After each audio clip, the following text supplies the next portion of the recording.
All right, well, welcome back to another episode of Unlearn with us. I'm very excited to have my friend Rola Tibshirani joining us. Rola and I met for the very first time, I think, at Blue Sky School, and got to chatting. And right then and there, I knew that we were kindred spirits. Have been following Rola and all the amazing things that she does on Twitter. She's very, very active on Twitter, and had the opportunity to be on your podcast a while ago. Yeah, it was wonderful. So thank you so much for joining us. Thank you for inviting me. It's an honor to be here. And, as you have said, it was really great to connect together because we both were disruptors and wanting to explore some more and learn together. Wonderful.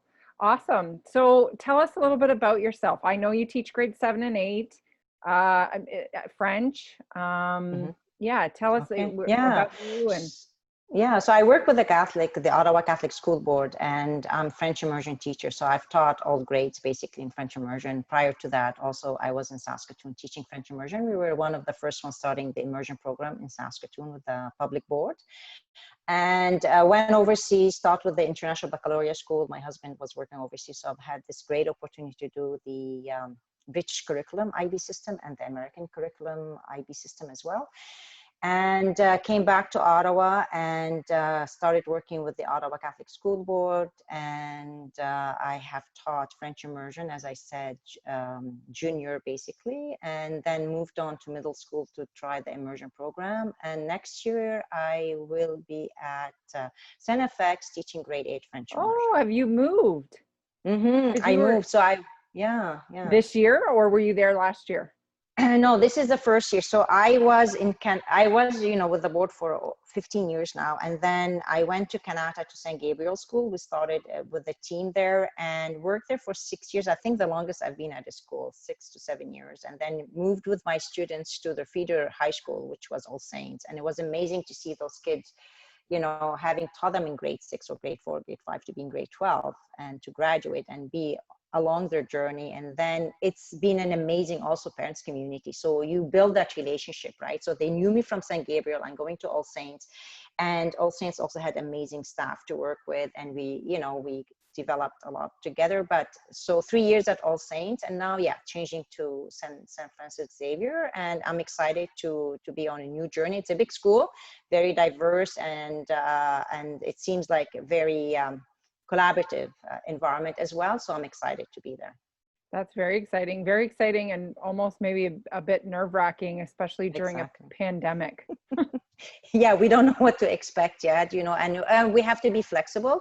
We have to accept as things come. And this is what makes us really educators, to be flexible and to be really learning alongside. And when we give that ownership to students and have them redesign together, then, that anxiety kind of eases down a little bit, and we can be all co-learners. Yeah. So you mentioned there when we met, we got along well because we were disruptors. What are some of the things that you've been doing to disrupt?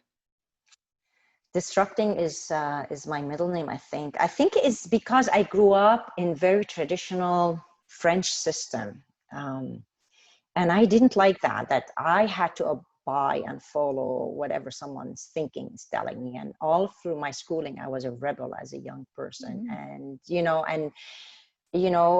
why do I have to do this way when you can do it that way? And the teachers, back then they weren't, no, this is what you're expected to do, and that's the only way you do it. So there were no choices, no voice, and so on. So when I decided to become a teacher, I love that creativity in it. And so that disrupting piece is that creative piece. It's that piece of taking risk. It's the piece of really not delivering content. It's an exploration piece. It's a piece that you connect with your students who are humans with you. They're not there just to pick up knowledge. So I've been lucky throughout my process. Like even when I was, a student teacher and learning alongside, I was teamed up with these amazing educators who really did full inquiry then.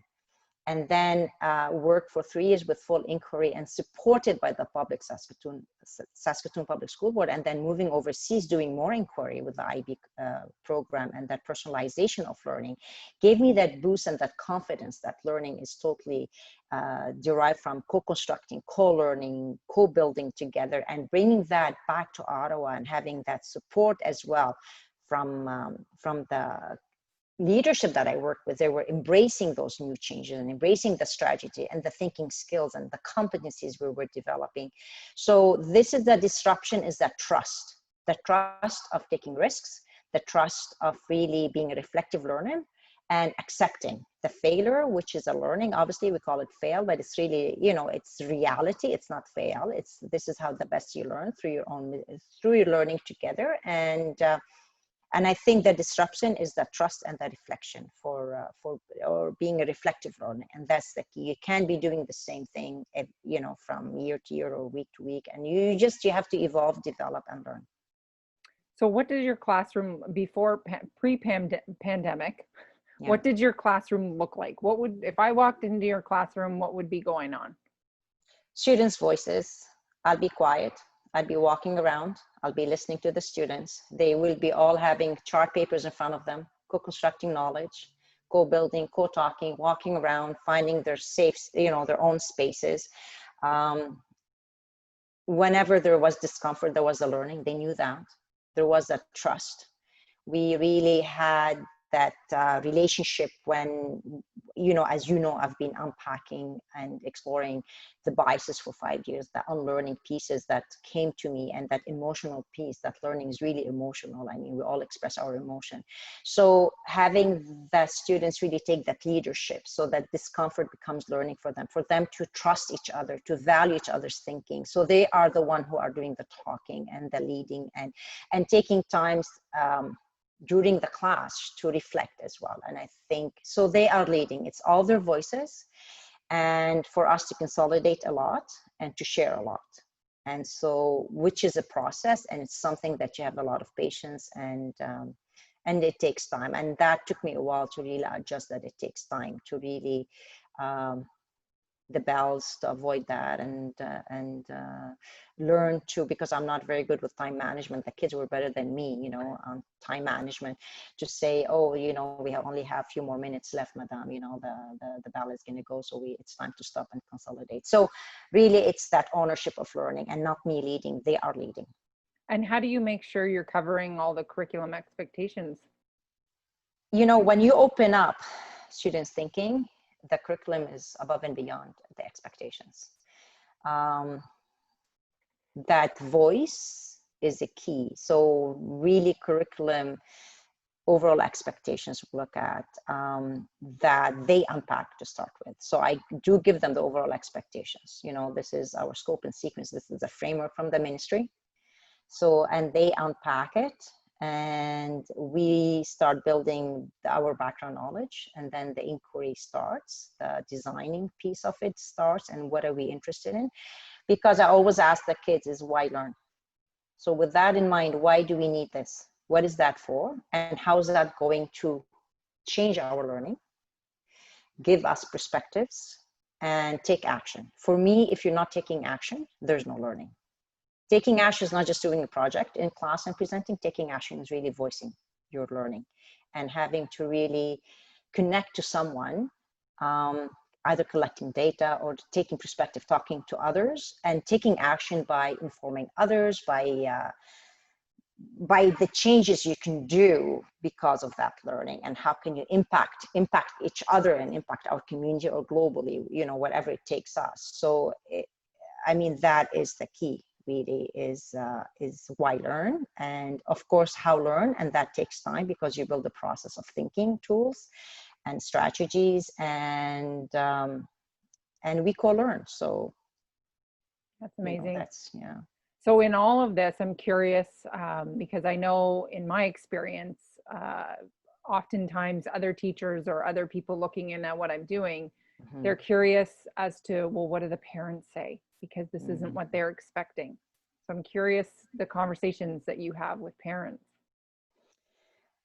It's, you know, I love the end of year reflections from parents, and that tells you really a lot, because I build that relationship, not only with the students, with the parents.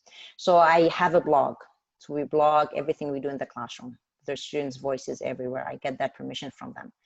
And so they are along our journey. They're learning along with us, and they trust, and they know that they can communicate with me at any time, any concerns. And the kids as well, they know that as well. So any discomfort, anything that they'd like to change or let me know, um, they connect with me on that. And so that trust and relationship really is the key, not only with the students, with the parents, because the parents need to learn how their students are learning, how their brains are developing, because they're going home and the parents are seeing those changes. It's amazing the emails I get from parents and saying, wow, I didn't know my son or daughter was able to do that, you know, and what do I do next, you know, and what is next? And so that relationship is the key, and that trust, it is the key actually, because if I'm sending my kids to school, I want to know how they are learning and why they are learning. You know, it's not just like getting homework or doing projects. It's the purpose of how well they are developing emotionally, how they are maturing, how they are becoming critical thinkers, how they are connecting their learning to the world. And so it's that relationship. So I have a blog. I used to blog every day. The kids, you know, we took turn blogging every day. And then when I went to middle school, it was once a week, blog shared with the parents. They go on. Throughout the week, I take evidence, collect evidence, students thinking, we share reflections. So they see the process. So they're part of that process of learning. And it's funny, just a recent reflection, you know, when you first meet the parents, the parent night, that's not enough, obviously. And I always invite them to be partners in our learning, because they have so much to offer for us for our learning. And so they always say, I wasn't sure at the beginning when you were talking about ownership and the kids having to really not use textbooks or not have a homework or all these things, they're kind of hesitant, not so sure what to make out of it. And then throughout the year, they send you these emails and say, thank you. Now I understand what you're talking about. Now I see those kind of development with the student, with my, you know, with their children. And so, and I think that's the key, is really being vulnerable and being open. Like that transparency is the key with the parents, and that transparency, inviting them into the classroom, finding ways to do that. And parents come, like they have amazing backgrounds, and I've had parents come and work with us in the classroom and be our experts as well, or connect us to experts. So I was open. So anything we needed, I sent an email, or I put it on the blog, or the kids go home. And so they were part of our learning process. And I think that's the key. It's the trust again, everything with the trust and building relationships. 100%. I'm just, we are so in sync here. So my next, well, we've kind of gone off some of the questions, which is fine. But you told us about your school background. So how you felt when you were a student, and the way, it's funny, I was in the same boat. I was just always like, why do, like, if I knew why, then I was fine with it. And I always felt like I had a different way of conveying a message or going through the project. And it was always, well, that's wonderful, but that's not what I asked you to do.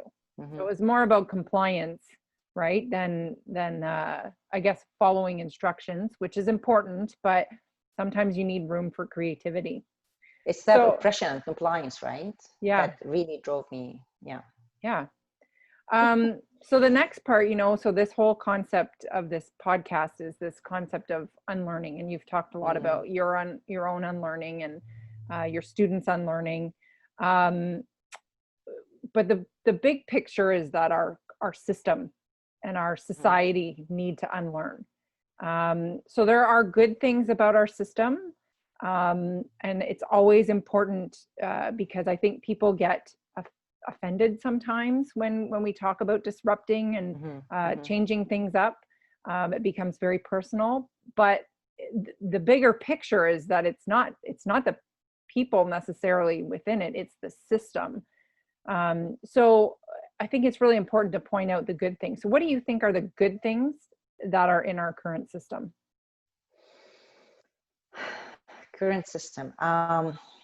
I'm going to talk about basically the Ontario prior to the government, new government system, basically, which I have built a lot of leadership through that. The teacher learning, the leadership learning, the TLLP part, that was professional learning piece from the Ontario government. I don't know if you've known about that. So that giving money and leadership for teacher, connecting to other educators, being that big Ontario community. The system to me really have given me the good thing is that they started to look at the social emotional learning piece, having to start really look at students being global citizens, looking at competency based learning, those, and changes, the change takes time, it doesn't happen. And it's really, it takes time because educator, you have to believe in it in order to make it work. And I know that social emotional learning really at the beginning, when I talked years ago, I was like, I wasn't sure what that is like. When I started experimenting with it and believing in it, then I thought, oh, wow, yeah, this is what we need to be heading to. And I think having to really bring that, being the creativity, like bringing coding in, those new things that are happening. And I think those are the great changes that I would speak about right now. I mean, that's the positivity really, is that leadership piece for teachers and looking at teachers as leaders rather than, the top-down model, and bringing that up and believing and giving us that trust to lead and be learners and develop those skills, I think. Yeah. I wasn't, so I've been lucky. Like I've worked within, like with the Ottawa Catholic Board, within a community that was supportive. So I didn't have anyone to block my way of learning. Like with the principal I worked with the colleagues, and everybody embraced those challenges. And they, like you have mentioned already, they watch you do it, and they watch and they see the kids, and then they want to try, right? So I've been blessed to have been in this great working situation. I haven't had and all throughout my career, like even with the IB curriculum or prior to that, that trust that I've always had, that belief that yes, learning is risk taking. And so they, that really helped a lot. Awesome. I wasn't familiar. You're talking about the government providing the opportunity to work with other educators in Ontario. Was that a specific program?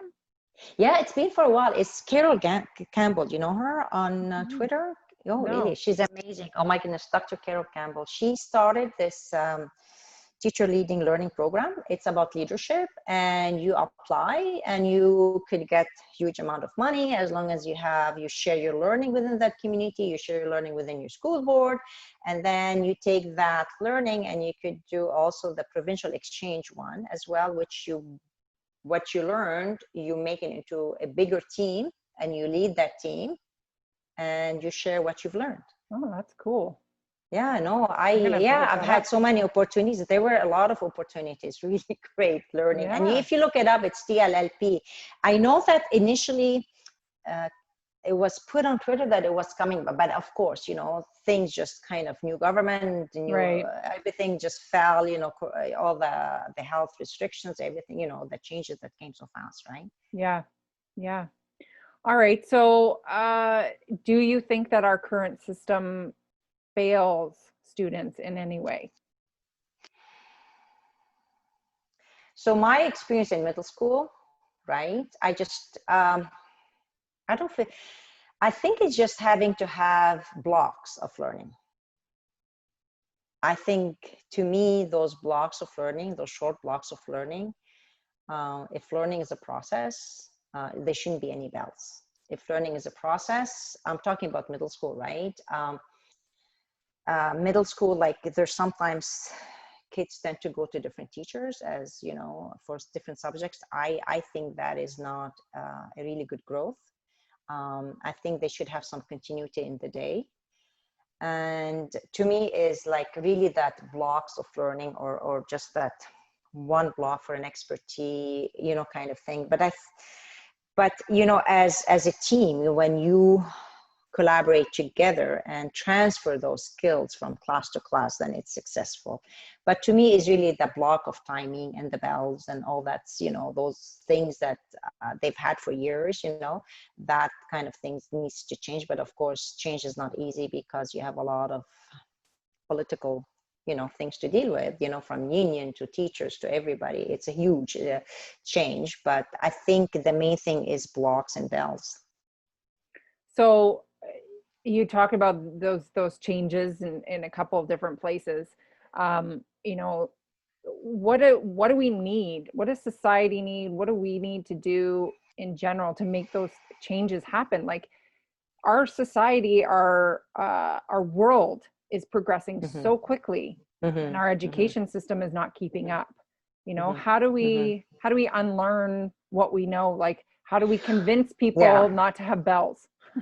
Well, we have to stop being perfect because learning is not perfect. And I think having to have that perfection and that kind of, you know, limitation of how to do things or you know, this is how we've done it or this is how it worked, you know, that has to change because that limitation is very tough, right? And having to be always safe or having to always, you know, being in the same kind of routine, that has to change, right? Because learning is not perfect.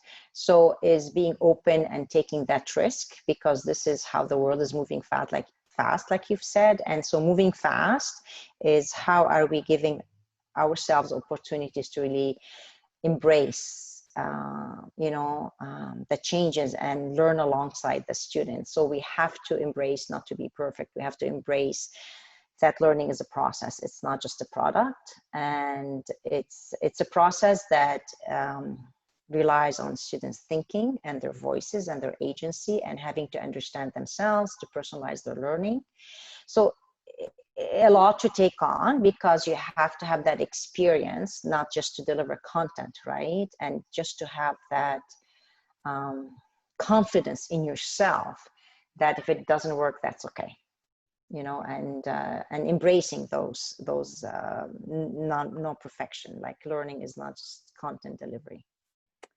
Do you think that you know, here we are 2 weeks out of before the school year starts and we still don't have a plan? You know, I'm not going back, but you know, I have children going back. I have lots of colleague friends who are going back or potentially going back. Do you think that this is going to help people embrace that change? Like it's forcing people, right, to be more flexible, those who haven't necessarily had to in the past? Do you think that? I think so. Yeah. Well, I think they have to be flexible. Like you have to trust yourself and you have to be able to be vulnerable and open, you know, like we should be learning from this. Right? It's that flexibility. We have to be flexible. We have to accept as things come. We have to work around things that don't work. The discomfort is learning. If you're not embracing discomfort, there's no learning. Learning is difficult. Like if you're not facing those difficulty on a daily basis with the students, you're not learning basically, you know? And so I'm, again, lucky that I work with educators who are flexible. I work with colleagues from my classroom next door, from the board, from, you know, Ontario, across the world, globally. We're all flexible learners. And when you build that community of flexible learning and bring others along with you, you know, we grow with that. And so having that trust and embrace that flexibility, that's the key, really. And we have to learn from what's going on right now, because things shouldn't always be the same from year to year, right? So we look at and we reflect and build that community as a school and build that plan of really what changes can we embrace and learn every year instead of just being comfortable and running things the same way every year. So that flexibility has to be embraced. I think the parents also and the students they had to adapt to a lot of new things. We're adapting to everything. If there's no normal, and should never be a normal, because you have to be flexible from your health to everything you're dealing with on a day-to-day basis. And so having to really problem solve all the time, and the kids are used to that. And now we switch from the classroom immediately to that immersion distance learning, right? And so having to be flexible ourselves, and the students have to be flexible, how to embrace those changes and self-manage. It's about self-managing, self-awareness. And how do we bring that into flexibility? And that's hard. And so I found my students grew a lot over that distance learning because that's flexibility. And having to really work with their parents, and that would have never happened if you were at school. Like the skills and the things that they have built up, and that relationship of family that became a key to that flexibility and that understanding what works and doesn't work, and emailing me and saying, okay, my child can deal with this at this time, and they have to babysit their siblings, or they have to work, or they have to do this. That would have never happened. So that flexibility is a learning for us, and we have to embrace that. And for us moving forward, we have to be the same thing too, and take it as we come along. And this is how the world is. Everything is changing all over the world. It's not just us, it's everywhere. So it's not just like we're the only one that embracing those changes. It's worldwide. And so we'll learn from each other and learn from everybody's, mistakes or success, and put that together and see how we could really be flexible and be learners. That's great advice. I think a lot of people could use that right now. That's wonderful. If you could change one thing in education, what would it be? Not to be perfect. To Yeah, really don't just stop delivering content. It's really having that community and building relationship, having that trust in yourself, and not to be judgmental, because teaching is not neutral, right?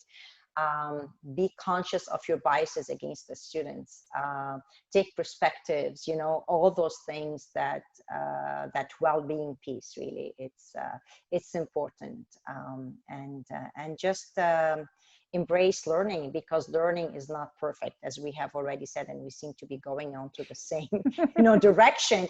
And this is what we have to change in education, and listen. So don't take one decision from one perspective.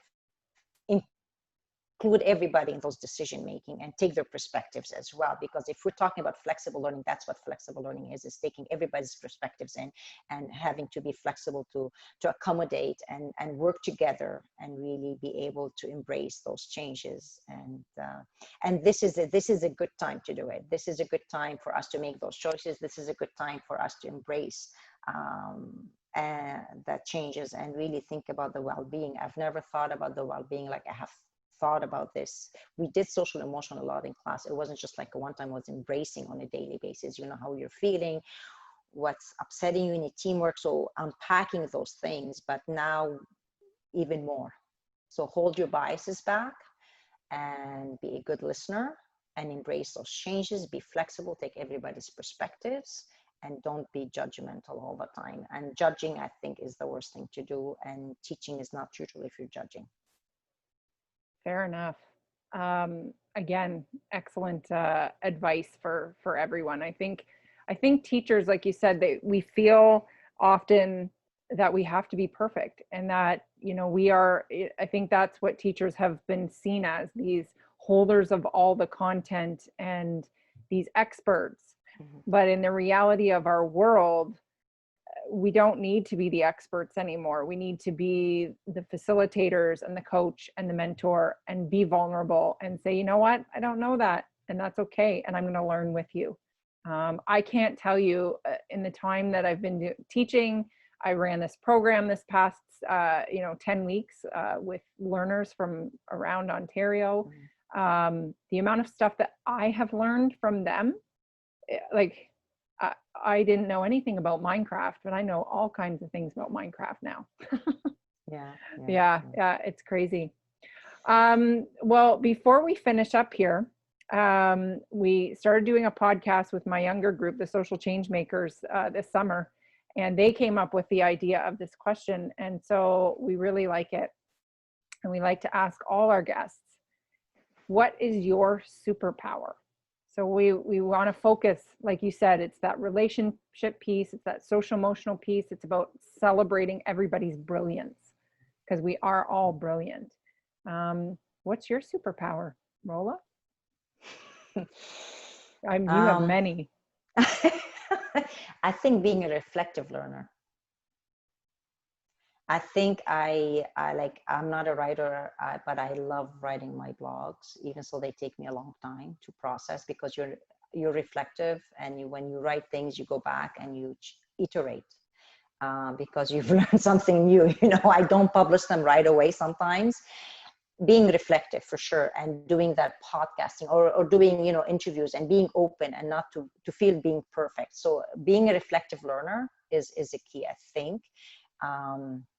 And embracing the risk, right? Being reflective, because if you're not being reflective, you can't embrace the risks because there's no perfection like we have talked about. So being reflective is also accepting everybody's perspectives and learning from others and asking and being open and like you have mentioned, facilitating learning and co-learning and co-constructing knowledge, and if things don't work, you just stop and say, okay, let's reflect. Why didn't things work? What can we do? What is our next step? And being that not one person making those judgments. It's not a judgment, it's a community, it's a relationship. And so reflection is the key, and I think this is the key for me to continue learning. And that's why I love being an educator rather than a teacher, because I'm just reflecting and learning.